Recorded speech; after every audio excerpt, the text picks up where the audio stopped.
Hello, Facebook. Hello, Instagram. What is up? What is up? What is up? Okay, so tonight we are already doing better than we were last night because it is only 11 o'clock. For those of you who follow me on Instagram and Facebook, I can't even remember if I even ended up actually getting to stream it over to Instagram because I have a whole system, you guys. I have 2 phones into play. I have an iPad, a laptop. Like, there's a whole behind the scenes that you guys don't even get to see when it comes to doing these lives. I've got 2 ring lights, sticky notes, like all the things. It's ridiculous. But for those of you who did get to see my training last night, I kept it super short, super sweet, and the biggest reason for that was because the training started at 2:41 in the morning. Let's all just take a sip of coffee to that because, oh my God. I really started a training at 2:41 in the morning because I made the commitment to you guys that I would be showing up every day, 3 times a day on live, minimum. And I was still awake, still getting things done, and here it was, 2:41 in the morning, and I had not done 2 of those lives. So I got I got online and I cranked it out. I really, really did, and I'm super proud of myself. I'm going to grab me a cough drop, doTERRA cough drop, real quick so that I'm not coughing and hacking because my body is still trying to heal itself and I don't want to be a distraction to you guys. I just want to get into this training and let you guys soak up all of this good information. Okay, so today I want to talk to you about independent variables. And when we're talking about independent variables, we're discussing and referring to the things that just randomly show up in your life that you have no control over, that literally try to rock the boat, right? These things often just show up when we're absolutely least expecting it, and a lot of times it can throw us off our game, right? You might be doing really great. You might be doing super well. You might be cranking it out, getting things done, bossing up, and handling it. Okay? And then all of a sudden, you have an independent variable hop right into that flow and completely derail you. This has been trying to happen to me for the past minimal 2 months. But more consistently and more ferociously the past 2 weeks. So I want to share 4 things to really keep your attention on when this happens that have helped me. Okay, and the first is focus on what you can control. So whenever you have an independent variable come up into your situation, immediately your initial reaction is to kind of freak out, right? You kind of freak out. You're not really sure what to do. You lose focus. You lose sight of the big picture and the goals you're trying to reach. And you fall into this cycle of not accomplishing anything. Okay? Unless you're one of those weirdos that whenever independent variables show up, they just grind harder, work harder, and get more massive work done. I wish we could all be like you, but we're all not. So the first thing you need to do is focus on what you can control. Make yourself a list. I am a very list-oriented individual. I love lists. I love to write lists.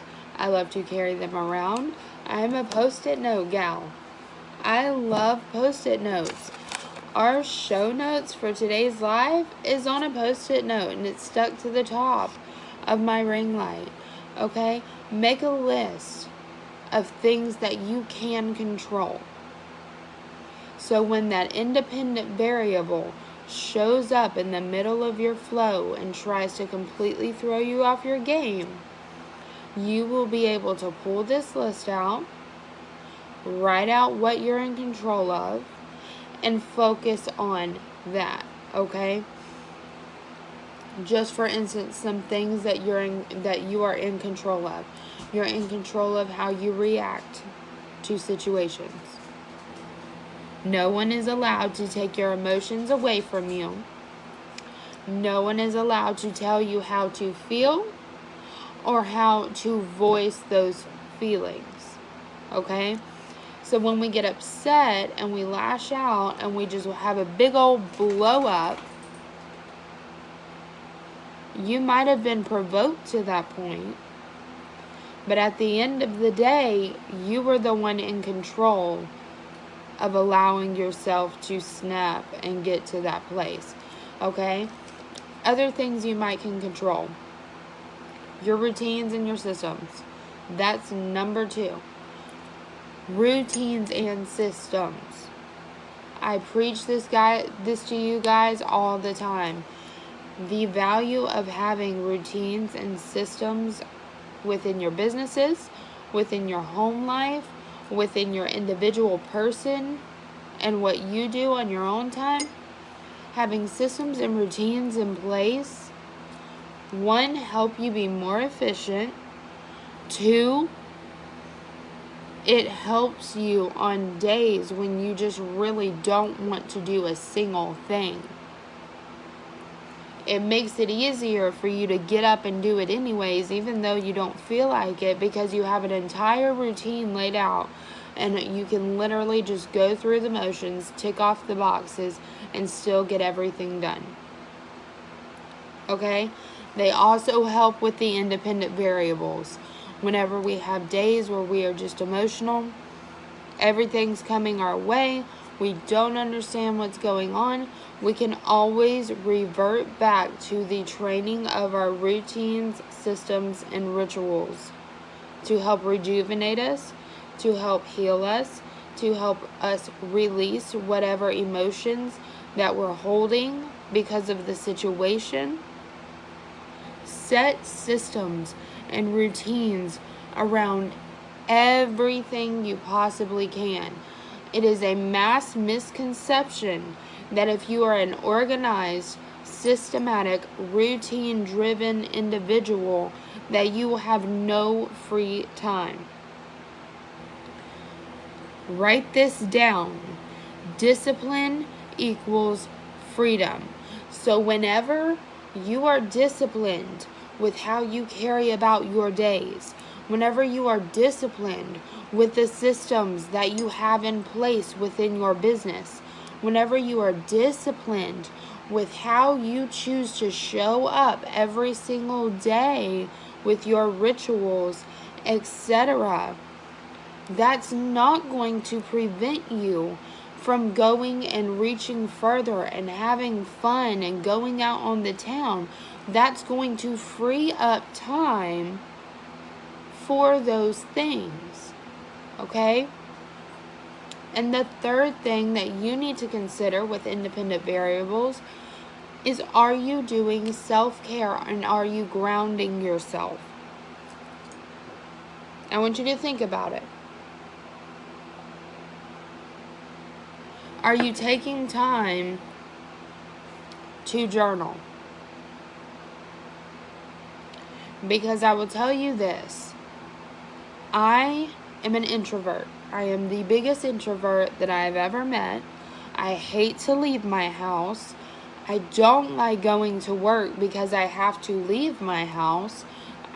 Chances are, if you see me on the street and you recognize me, oh my God, that's TOP.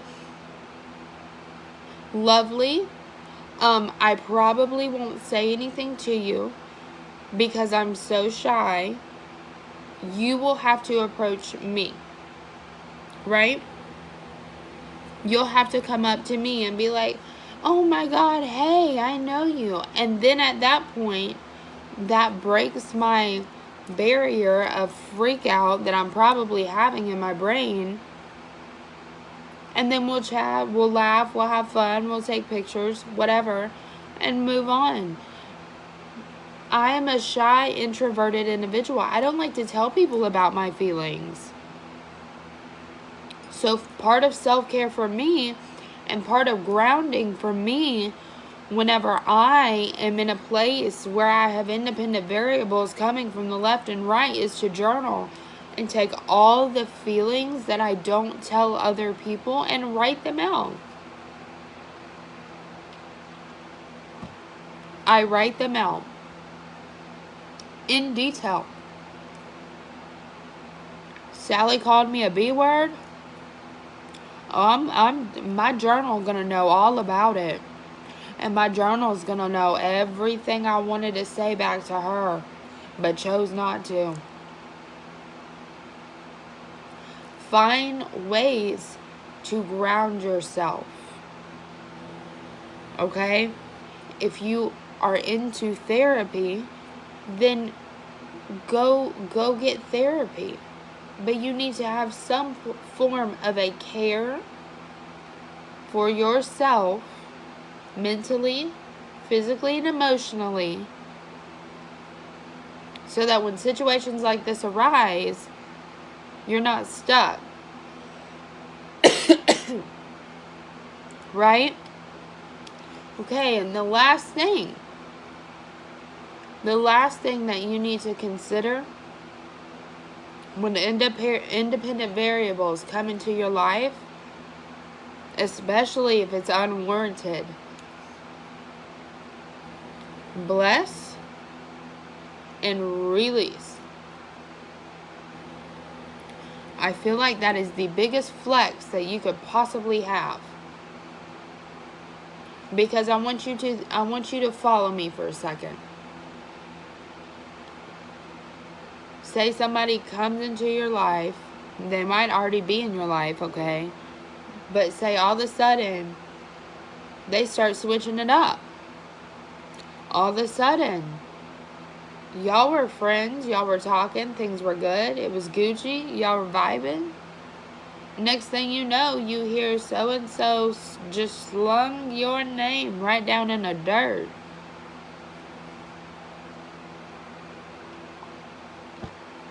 What good is it going to do for you to pop back? Honestly. What good is it going to do for you to pop back off? Not a thing. Not a thing.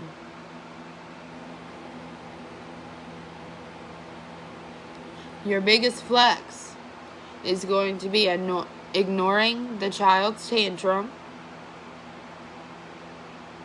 Ignoring the child's tantrum.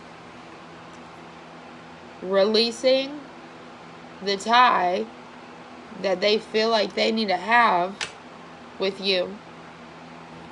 Minding your business, minding your money, minding your bank account, minding anything that is yours, and ignoring them. Leave it alone. Let them go. And then after you do that,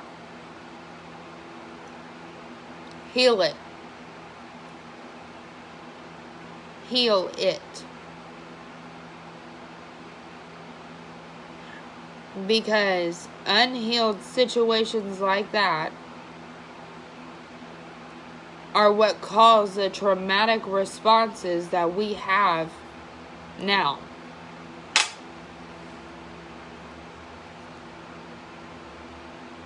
So bless and release. Say, sorry you feel that way. Sorry you felt the need to start all this drama. Excuse me. But you're just a little too toxic for me, and I'm in this phase of my life where I don't need it. So I wish you the best. I hope that you live a wonderful, successful life. I hope you live the life that you deserve. Goodbye. And then go and heal this situation within yourself. Okay? Okay, I love you guys so much. I love you guys so much. I am so proud that we did not have a live training at 2 something in the morning again today. If you do not know who I am, my name is Mercedes Fontaine. I am the face behind the Living Purpose. This is called TLP Talks. I'm TLP. Love you guys. Peace out.